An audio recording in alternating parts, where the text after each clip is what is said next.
E aí, pessoal, sejam bem-vindas e bem-vindos ao canal Prof. Caio Química.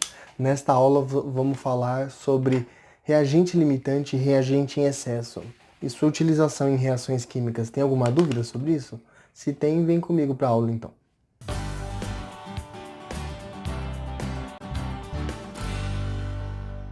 Vamos lá então, pessoal. Nessa aula, conforme eu comentei com vocês, nós vamos falar sobre reagente limitante e reagente em excesso, né? Por que que é tão importante a gente estudar essa parte?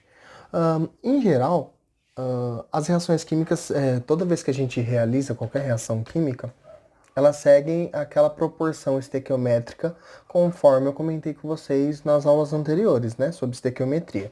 Então, sempre vai ter essa estequiometria entre os reagentes, se tiver mais de um reagente envolvido, para formar também uma certa quantidade de produto, sempre mantendo uma proporção, que é a proporção geralmente relacionada com a proporção do balanceamento da equação química também. Por isso que é tão importante balancear a reação no início. Ok. Só que, de uma forma geral, é muito comum no cotidiano e mesmo até nas indústrias químicas ser colocada uma quantidade de repente diferente da proporção estequiométrica entre os reagentes. Então, isso vai fazer com que um dos reagentes acaba sendo consumido totalmente e um outro reagente, por exemplo, se for uma reação envolvendo dois reagentes, não vai ser consumido totalmente porque foi colocado dele, por exemplo, a mais do que deveria ter sido colocado, seja por uma questão de não proposital, tipo por algum motivo que colocou, ou proposital mesmo, porque você queria que aquele outro reagente fosse consumido totalmente e você colocou do outro a mais para garantir que o outro seja consumido totalmente.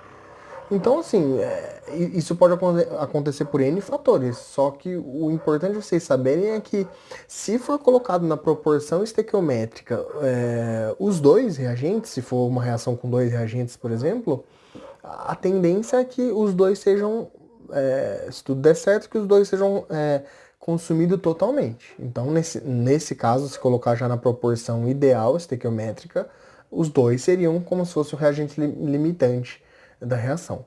Entretanto, se qualquer um deles for colocado a mais do que a proporção estequiométrica para aquela reação, aí que entra a explicação dessa parte de reagente limitante e reagente em excesso. Que o reagente que for colocado a mais do que essa proporção estequiométrica da reação, em geral a gente vai falar que aquele reagente está em excesso.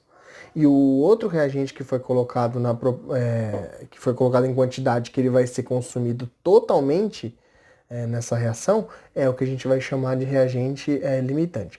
Só para ficar mais claro para vocês, eu vou dar um exemplo aqui utilizando uma reação, por exemplo, da água, que acho que é mais fácil da gente usar nesse momento aqui. Ops, calma aí, deixa eu apagar aqui. Tá. Então, da água, por exemplo, ó, o H2, né, vai reagir com o O2, produzindo água, né? Então, a primeira coisa que a gente tem que salientar aqui é que essa reação tem que estar balanceada. Então, o balanceamento vai ser 2 aqui e 2 aqui. Então, temos 4 hidrogênio desse lado, 4 do outro, 2 oxigênio e 2 desse lado também. Então, a reação está balanceada. Então, se a gente fosse analisar dessa forma, qual que é a proporção estequiométrica aqui? A gente tem 2 mol, né, do H2 para cada 1 mol do O2. E se a gente for converter isso para massa, então a massa molar do H2 é 2, então 2 vezes 2, 4 gramas do H2 está para, como é um mol só, então a massa molar do O2 é 32, então está para 32 gramas do O2. Beleza, convertemos para massa, para ficar mais fácil da gente explicar essa parte do reagente limitante em excesso. Então, por exemplo, se for colocado 4 gramas do H2 nessa reação, ele vai precisar, para reagir completamente, de 32 gramas do O2, porque essa é a proporção. 4 gramas de um precisa de 32 gramas do outro. Beleza, seguindo a estequiometria da reação. Só que vamos supor que seja colocado. ah, Vamos supor que seja colocado, qualquer valor aqui, 10 gramas de cada. Então vamos supor que nessa reação foi colocado, não, 10 gramas não, deixa eu colocar algum valor que fique mais fácil de fazer o cálculo, né? Vamos supor que seja colocado 12 gramas de cada. Então, foi colocado 12 gramas do H2 e 12 gramas do O2. Foi colocado 12 gramas de cada um. Então, ó, pela estequiometria, se a gente colocar 12 gramas do H2, quantos gramas do O2 ele precisaria para reagir completamente essas 12 gramas do H2? Pela estequiometria, é como se eu tivesse multiplicado aqui por 3, né? 4 para 12. Então, eu multiplico aqui também por 3.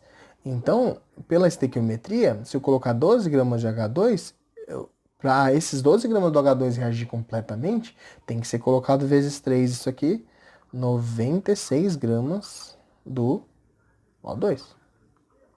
Não é verdade? Beleza. Só que eu tinha comentado com vocês que eu tinha colocado, por exemplo, 12 gramas de cada. Então o que, que vai acontecer? Se eu colocar 12 gramas do H2, ele precisa de 96 gramas do O2 para ele reagir a essas 12 gramas.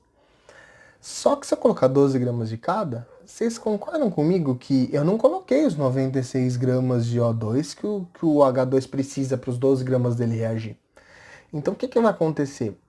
O O2, nesse caso, ele vai limitar a reação, porque esses 12 gramas que eu coloquei dele, ele vai precisar de muito menos do que 12 gramas do H2 para ele ser consumido totalmente, devido a essa proporção estequiométrica.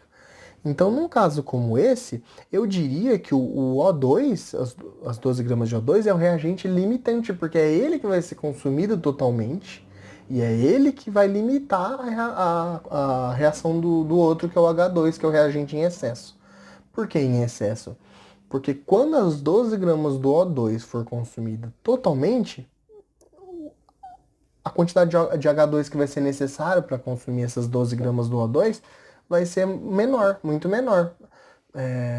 O que significa que desses 12 gramas que foi colocado de H2, uma parte dele vai ser consumida para consumir todo o O2 e uma outra parte vai sobrar, que por isso que se chama reagente em excesso, porque ele foi colocado a mais do que precisa para consumir o outro reagente.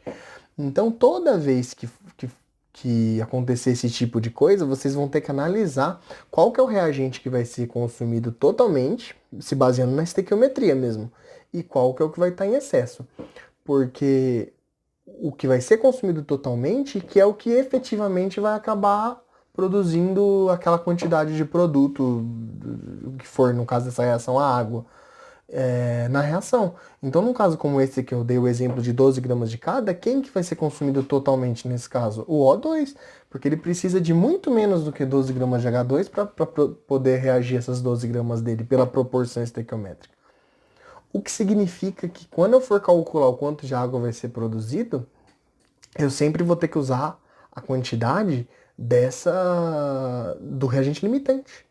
Porque é ele que está sendo consumido totalmente. O outro está sobrando uma parte. Se eu usar o valor do reagente em excesso para fazer o cálculo do que vai ser produzido de produto, vai ser um cálculo errôneo, vai ser errado, porque nem toda aquela quantidade que foi colocada do reagente em excesso vai reagir efetivamente, né? Porque vai ter uma limitação ali do outro reagente que não tem quantidade suficiente dele para poder reagir toda a quantidade do reagente em excesso.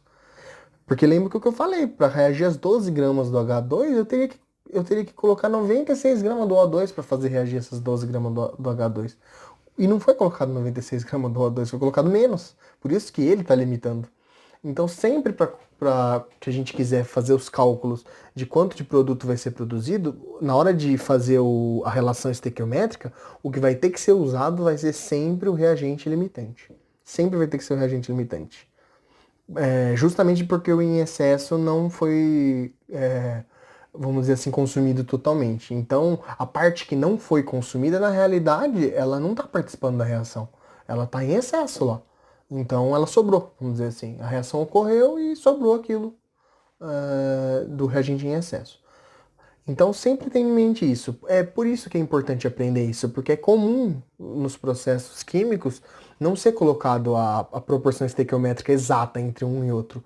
E aí, quando não é colocado, você tem que saber qual desses dois vai ser consumido totalmente, porque é ele que você vai usar nos cálculos para calcular quanto vai ser produzido de produto. Então, nesse caso, seria do O2, nessa comparação que eu fiz de 12 gramas de cada. Porque 12 gramas de O2, se você for fazer aqui a regrinha de 3, vai precisar de bem menos de 12 gramas de H2 para ser consumido. Então, é essas 12 gramas de O2 que a gente vai usar para calcular quanto vai ser produzido de H2O. Tá claro isso para vocês, gente? Vamos então fazer um exemplo aqui que se utiliza dessa parte de reagente limitante para calcular, por exemplo, quanto de produto vai ser produzido. É muito comum esses cálculos de reagente limitante sempre estar associada a quanto de produto vai ser produzido. Porque o que normalmente as pessoas querem saber? Tipo, no caso, se for um vestibular ou Enem e der uma questão desse tipo, ele vai querer saber. Primeiro, se você sabe encontrar qual que é o reagente limitante. Só que não basta só você saber quem é o reagente limitante. Normalmente, ele vai querer depois saber que, se você souber qual é o reagente limitante, o quanto a partir dele vai ser formado de produto. Ou seja, sempre uma questão que vai ser associada a isso. Sempre eu não digo, mas em geral é muito comum ser associado dessa forma. Então vamos ver esse exercício para vocês terem uma noção, né, de um exercício que cairia essa parte de reagente limitante em excesso. Olha o que ele diz aqui, ó. Que o silício puro, ó, o silício puro, que é esse aqui, né? Ele pode ser obtido por meio dessa reação aqui, ó. Então a reação é o cloreto de silício, né? Tipo SiCl4, reage com magnésio, produzindo silício mais cloreto de magnésio, MgCl2. Beleza. Aí, vamos ver o que ele fala aqui nesse exercício. Aí ele fala assim, considerando a reação entre 510 gramas do cloreto de silício. Então ele fala quanto foi colocado de massa do cloreto de silício, 510 gramas. E 150 gramas do magnésio, que é o outro reagente, né? Então ele dá a quantidade que foi colocada de cada uma. Aí ele fala o seguinte, até que o reagente limitante seja totalmente consumido, determine. Então ele está dizendo aqui no exercício que o reagente limitante foi totalmente consumido, que normalmente é o que se deseja nos processos, né? Só que você vê que eles colocaram duas quantidades de cada uma e não diz para você quem que é o reagente limitante. Você vai ter que descobrir se baseando na estequiometria da reação. Por isso que eu estou dizendo para vocês que é tão importante vocês entenderem essa parte de o que é uma estequiometria da reação, essa questão das proporções, e entender também, descobrir quem que está sendo consumido totalmente, quem que está sobrando em excesso. Então, é uma coisa que precisa ser feita análise disso na questão. Então, vamos fazer então. Aí ele pergunta ele quer saber a massa de silício formada no processo. Ele quer saber a massa desse produto aqui, ó, que foi formada. E depois a massa do reagente em excesso. Tá. Então, a primeira coisa antes de descobrir essa massa do silício que foi formada, a gente precisa saber quem é o reagente limitante. Porque ele que vai nos dizer, pela quantidade dele que foi consumida, quanto de produto, o silício, no caso, vai ser produzido. Então, a primeira coisa que a gente vai fazer é descobrir essa quantidade. Então, vamos lá. Sempre essas reações estequiométricas, a gente vai iniciar com a proporção aqui entre os reagentes, ó. Então, vai ser assim, ó. 1 mol do cloreto de silício, né? Que é aqui pela estequiometria, pelo balanceamento. Essa reação já está balanceada, né? Lembrando, se a reação não estiver balanceada, vocês verifiquem isso, vocês vão ter que balancear a reação antes de começar qualquer cálculo estequiométrico. Qualquer cálculo que envolva proporção, a reação tem que estar balanceada. Nesse caso, ele já deu a reação balanceada. Então, vai reagir com 2 mol do Mg. Aqui, ó. O cloreto de silício reage com 2 mol do Mg. Beleza. Aí, a gente agora tem que saber essa proporção em massas. E ele deu aqui, ó. Ele deu que a massa molar do cloreto de silício é 170, ele já deu calculado, então você não precisa calcular a massa molar do composto nesse caso. Se ele não tivesse dado, ele teria que ter dado as massas atômicas e você calcular a massa molar, né? Mas nesse caso já facilitou um pouco.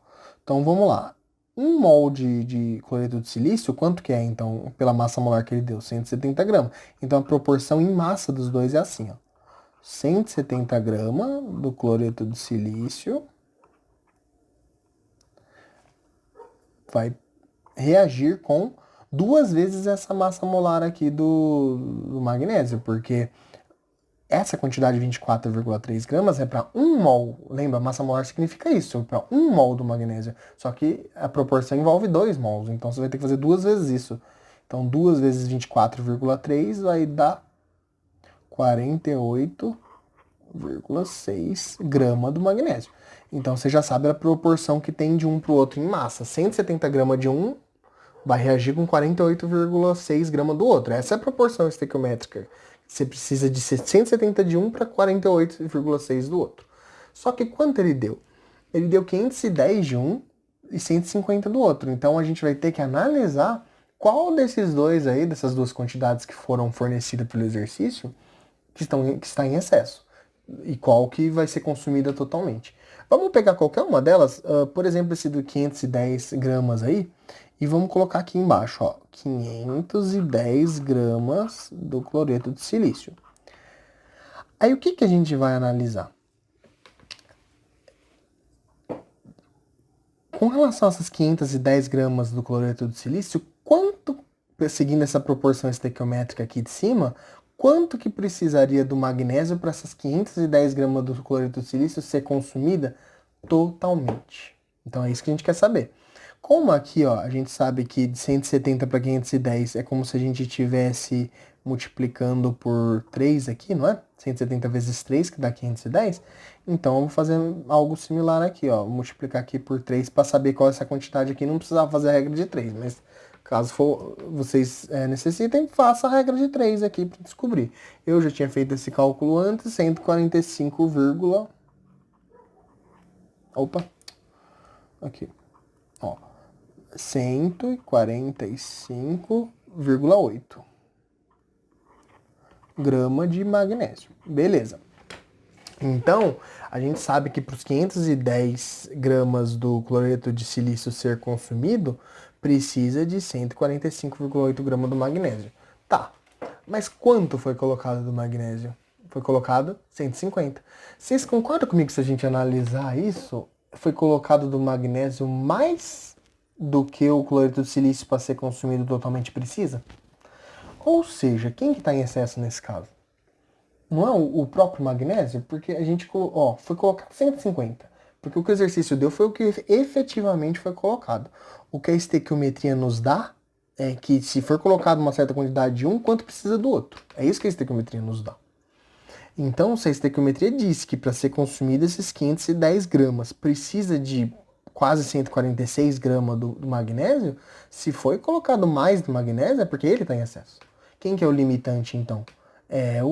O reagente limitante nesse caso específico ele é o reagente limitante, é o cloreto de silício.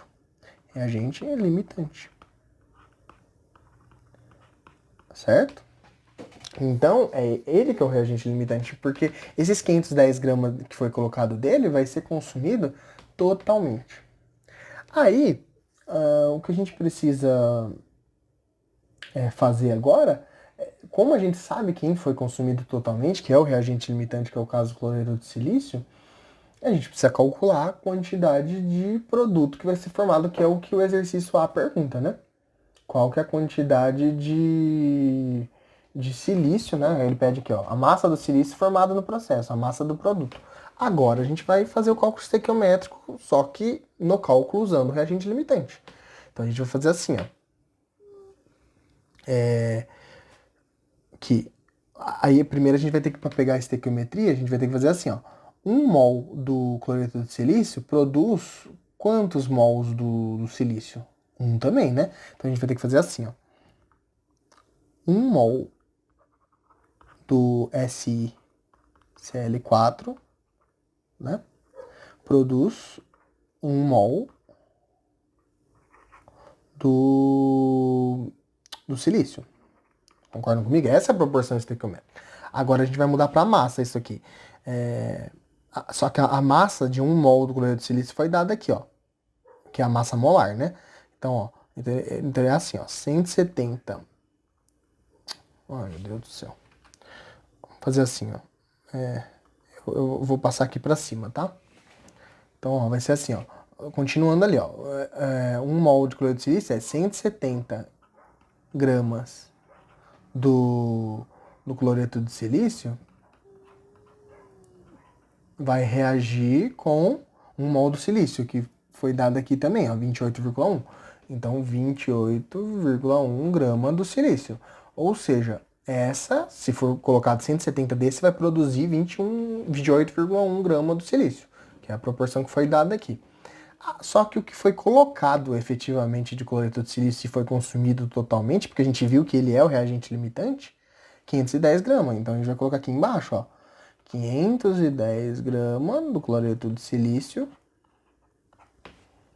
vai produzir uma certa massa do silício. Ou seja, esse é o valor que a gente quer encontrar para... se a gente for fazer esse cálculo aqui, massa de silício, aqui a gente colocou 3 vezes mais, né? Igual a gente fez o cálculo aqui. Então tem que ser 3 vezes esse 28,1 aqui para a gente descobrir a massa do silício. Que eu fiz o cálculo anteriormente, deu 84,3 gramas de silício. Essa é a resposta da A. Aqui, certo? Essa é a resposta da massa de silício formada nesse processo. Então, agora com isso a gente consegue também calcular a B. A B, o que ele quer saber? A massa do reagente em excesso. Primeira coisa, quanto que foi colocado desse reagente em excesso? Foi colocado 150 gramas, né? Só que a gente viu que para consumir as 510 gramas do cloreto de silício, quanto que precisa do magnésio? Precisa de 145 gramas, né? Isso é o que precisa, o que vai ser consumido do magnésio. Só que foi colocado 150. Então ele quer saber qual que é a massa em que fica em excesso desse reagente. É só a gente fazer o que foi colocado, né? Foi colocado 150 gramas, né? Eu vou até colocar aqui do mg, para vocês saberem que é do mg, menos o que foi consumido efetivamente para consumir essas 510 gramas do cloreto de silício, que é 145,8 gramas do magnésio. Ou seja, quando a gente fizer essa conta, 150 menos 145,8 vai dar 4,2 gramas do magnésio em excesso. Então, foi exatamente isso que sobrou do magnésio. Então, desse 150 que foi colocado, precisou de 145,8 dele, que foi consumido, né, para consumir todo o resto do cloreto de silício. Só que sobrou 4,2 depois que essa reação finalizou. Certo? Então era isso que o exercício pedia. Então esse é um exercício que é um exercício do que a gente podia encontrar de exercício mais complicadinho dessa parte de reagente limitante e reagente em excesso. Se o exercício só perguntar quem é reagente limitante, quem é reagente em excesso, aí vocês vão só se basear nessa primeira parte aqui, vocês vão ter que descobrir pela estequiometria quem que, seguindo a estequiometria, vai ser consumido totalmente ou sobrar na reação. Aí você vai conseguir decidir qual dos dois é. Lembrando, gente, que uma das coisas que são essenciais vocês saberem do reagente limitante é que, em geral, é ele que vai ser consumido totalmente na reação e é ele que vai ser usado para fazer qualquer cálculo de produto que vai ser produzido. Isso é importantíssimo vocês saberem com relação ao reagente limitante, certo? E que o reagente em excesso, parte dele vai ser consumido, a parte que precisa para consumir todo outro reagente, e o resto, que colocou em excesso dele, vai sobrar na reação. Beleza, então? Era isso que eu queria falar com vocês sobre essa parte de reagente limitante e reagente em excesso. Espero que tenha ficado claro para vocês. Na próxima aula a gente vai comentar mais sobre a parte de rendimento de reações. E eu espero vocês nesta aula, então. Até mais, pessoal. Tchau, tchau.